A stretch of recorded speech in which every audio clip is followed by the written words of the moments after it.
तुम्ही तुमच्या कुलदेवतेची नियमित उपासना करता का? कुलदेवतेची सेवा कशी करावी याबद्दलची तुम्हाला काही माहिती आहे का? काही माहिती असो किंवा नसो, पण या गोष्टी अशा आहेत ज्या तुम्हाला माहीतच असायला हव्यात आणि त्या तुम्ही कुलदेवतेसाठी करायलाच हव्यात. तर कोणत्या आहेत त्या 4 गोष्टी? चला तर मग जाणून घेऊया. हॅलो, नमस्कार, श्री स्वामी समर्थ. मी रेश्मा तुम्हा सगळ्यांचं रेश्माच्या दुनियादारीमध्ये पुन्हा एकदा स्वागत करते. कुलदेवता हा शब्द कुल आणि देवता या 2 शब्दांनी मिळून बनलेला आहे. कुळाचे दैवत ती कुलदेवता ज्या देवाची उपासना केल्यावर मूलाधार चक्रातील कुंडलिनी शक्ती जागृत होते, म्हणजेच आध्यात्मिक उन्नतीला प्रारंभ होतो. ती देवता म्हणजे कुलदेवता. ज्यावेळी पुरुष देवता असते त्यांना कुलदेव असं म्हटलं जातं आणि ज्या वेळेला स्त्री देवता असते तिला कुलदेवी असं म्हटलं जातं. ही झाली कुलदेवताबद्दलची प्राथमिक माहिती. कुलदेवतेची सेवा करणे का गरजेचे आहे? तर आपल्या कुळाची देवता ही आपलं रक्षण करते आणि म्हणूनच आपल्या कुटुंबामध्ये किंवा आपल्या कुळामध्ये सगळं सुरळीत चालावं यासाठी आपल्याला कुलदेवतेची उपासना करणं आवश्यक असतं. मुलांचं शिक्षण, लग्न, आपल्या घरातील आजारपण या सगळ्यामागे बऱ्याचदा कुलदेवतेची उपासना व्यवस्थित न होणे, कुळाचार व्यवस्थित न होणे ही सुद्धा कारणे असू शकतात. आपल्या कुळाची आई, आपल्या कुळाचा देव, तो आपल्या संपूर्ण कुटुंबाचं पावलोपावली रक्षण करत असतो आणि म्हणूनच त्यांची सेवा आणि उपासना होणे ही तितकीच आवश्यक आहे. त्यांची सेवा उपासना कशी करावी? फार काही करता आलं नाही तरी चालेल, पण या 4 गोष्टी मात्र करायलाच हव्यात. आणि त्यातील पहिली गोष्ट म्हणजे कुलदेवतेची मूर्ती, टाक किंवा फोटो यापैकी एक काहीतरी तुमच्या घरामध्ये असायलाच हवं.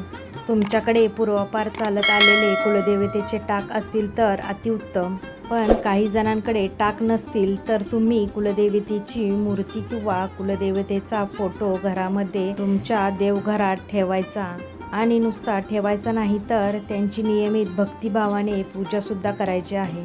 दुसरी गोष्ट म्हणजे रोज कुलदेवतेच्या मंत्राचा किमान 1 माळ तरी जप करावा.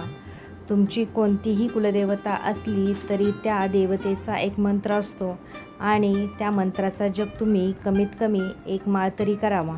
समजा तुमची कुलदेवता आहे महालक्ष्मी देवी, तर श्री महालक्ष्मी देवी नमः असा नामजप तुम्ही नियमित करावा. विवाहित स्त्रीने सासरच्या कुलदेवतेचा नामजप करावा. आता ज्यांच्याकडे कुलदेवी आणि कुलदेव असे दोन्ही असतील त्यांनी कुलदेवीचा नामजप नियमित करावा. आता जर कुलदेवता माहीतच नसेल की आमची कुलदेवता कोणती आहे, या सगळ्या गोष्टी माहीतच नसतील तर आम्ही काय जप करायचा? तर तुम्ही श्री कुलदेवताय नमः असा नामजप करावा. श्री कुलदेवताय नमः हा जप देवतेच्या तारक तत्वाशी संबंधित असल्यामुळे कुलदेवता या शब्दातील दे हे अक्षर उच्चारताना थोडंसं लांबवावं. त्यामुळे कुलदेवतेचे तारक तत्व जागृत होऊन त्याचा लाभ होतो. आता वळूया तिसऱ्या गोष्टीकडे. तिसरी गोष्ट म्हणजे कुलदेवतेच्या वारी उपवास करावा. खास करून विवाहित महिलांनी या दिवशी उपवास करावा. तो संपूर्ण कुटुंबाला लाभदायी ठरतो. जर तुम्हाला कुलदेवतेचा वार माहीत नसेल तर मंगळवारी तुम्ही उपवास करू शकता, कारण मंगळवार हा देवींचा वार आहे. शेवटची गोष्ट म्हणजे वर्षातून एकदा तरी संपूर्ण कुटुंबाने कुलदेवतेचे दर्शन घ्यावे आणि घरातल्या विवाहित महिलांनी देवीचे दर्शन घेतल्यावर देवीची ओटी अवश्य भरावी. आपल्या आध्यात्मिक उन्नतीसाठी ज्या देवतेची उपासना आवश्यक असते अशा कुळातच भगवंत आपल्याला जन्माला घालतो, त्या देवतेला कुळाची देवता म्हणतात. आध्यात्मिक प्रगतीसाठी कुलदेवतेची उपासना कशी करावी त्याविषयी शास्त्रीय माहिती जाणून घेतल्यास अध्यात्मातही जलद प्रगती होते.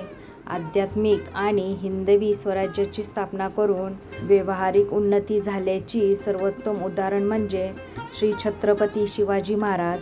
तुळजापूर येथील भवानी माता ही त्यांची कुलदेवता होती. तिची मनोभावे उपासना करूनच तिच्या कृपेने त्यांनी हिंदवी स्वराज्याची स्थापना केली. मग मंडळी, तुम्हीसुद्धा तुमच्या कुलदेवतेची उपासना करताना या 4 गोष्टी नक्की करा. तर तुम्हालाही याची माहिती कशी वाटली नक्की मला कमेंट करून सांगा. व्हिडिओ आवडल्यास व्हिडिओला लाईक, शेअर, सबस्क्राईब करा. पुन्हा भेटूया आपण उद्याच्या नवीन व्हिडिओसोबत. तोपर्यंत सगळ्यांना श्री स्वामी समर्थ. जय जय स्वामी समर्थ.